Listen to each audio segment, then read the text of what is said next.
Leaders of the Henry County Humane Society respond after a dog in their care last year was euthanized. It's part of our continuing coverage on this story.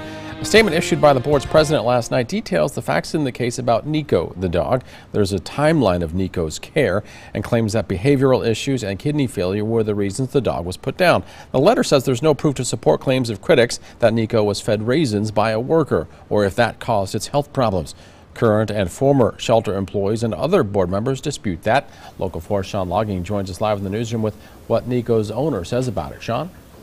Jim, the board's president declined my request for an on-camera interview, telling me all the facts in this case were in that statement. At the same time, I'm told by an employee and board member who resigned that timeline is mostly correct, but there are key pieces of information missing.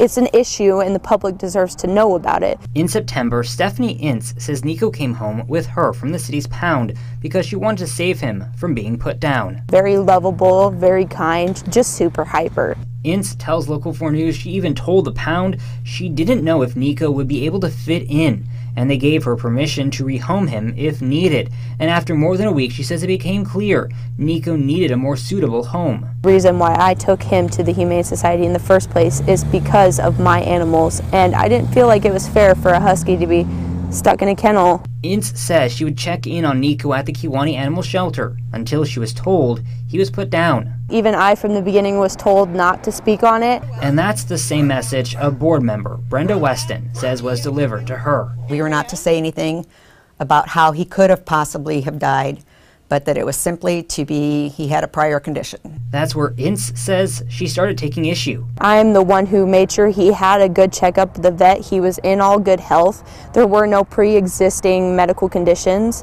She also claims there's small errors in the president's statement. The president did state that not only did the pound take care of his rabies, but he also had a rash on his muzzle due to trying to escape my wooden fence.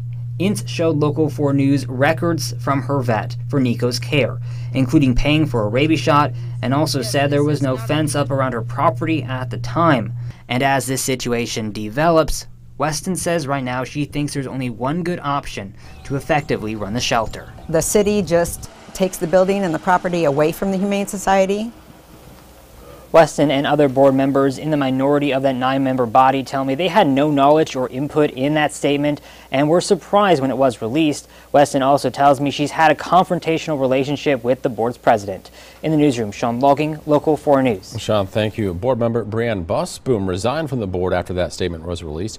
She sent a letter to Local 4 News saying she fought to get Neeko taken to a veterinarian. She also provided us with text messages from an employee who saw a worker feed raisins to dogs. Local 4 News has also learned board member Maggie Steen has resigned.